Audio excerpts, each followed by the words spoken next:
President Trump's global tariffs are illegal. By 6-3 decision, the U.S. Supreme Court officially ruled that. The betrayal. 3 conservative Republicans joined the liberal bloc to vote against the president. Their names are John Roberts, Neil Gorsuch, and Amy Coney Barrett.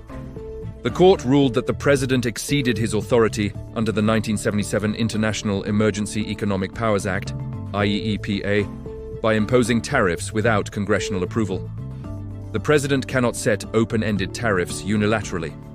Under Article 1 of the Constitution, only Congress has the power to lay and collect taxes, duties, imposts, and excises. This ruling opens the door for corporations like Apple, Walmart, and Amazon to demand refunds of nearly $100 billion in paid tariffs.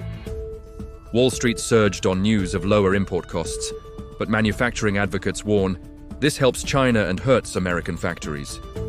Trump announced immediately after the ruling a pivot to a reciprocal border tax on Truth Social. If you want to hear all news around the world, subscribe my channel. The concept, a mirror tax system. If a foreign country taxes a US product at 20%, the US will tax their product 20% directly at the border. Legal maneuver, the White House plans to categorize this as a national security fee rather than a tariff, hoping it will be harder for the courts to strike down. Economic goal. To bypass the Supreme Court is ruling and force other nations to lower their trade barriers against American goods. Trending term. This is often referred to as a variation of the Border Adjustment Tax, BAT, designed to punish importers and reward local producers. The Walmart and Target factor. Retail giants like Walmart and Target are reportedly preparing massive legal filings to reclaim their billions immediately. This could cause a sudden liquidity crisis for the Treasury. The reciprocal tax loophole. Trump is looking into Section 301 of the Trade Act of 1974. It is a different law than the one the court just blocked. If he uses this, he can claim he is fighting unfair trade practices rather than declaring an emergency. Retaliation warnings. Countries like China and Mexico have already signaled they will not lower their taxes, even if the US does.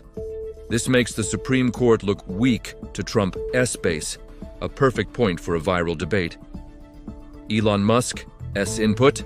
There are rumors, widely searched on Twitter, that DOGE, Department of Government Efficiency, advised that these refunds should be audited heavily to delay payments to woke corporations. The 3,000-plus lawsuit. Surge. Trade attorneys at the U.S. Court of International Trade report that over 3,500 individual refund claims were prepared and finalized within the first 24 hours of the Supreme Court ruling. The 1% inflation drop. Economic analysts from the Tax Foundation predict that striking down these tariffs could lower U.S. inflation by 1% almost immediately, providing a massive accidental boost to consumer spending. The national security loophole. Trump is already planning to relabel the reciprocal border tax as a national security levy, national security fee. Under U.S. law, courts are traditionally much more hesitant to block measures officially tied to national defense. Retaliation. Deadlock. Major trading partners like China, Mexico, and the EU have signaled they will not lower their taxes on U.S. goods even if the U.S. drops its tariffs. This creates a one-way trade war scenario that Trump's base is calling a national humiliation, the DOGE audit factor. Reports on Twitter suggest that the Department of Government Efficiency, DOGE, led by Elon Musk, may recommend extreme auditing of these 100B refunds to big corporations, potentially delaying the payouts for years. Thank you for watching.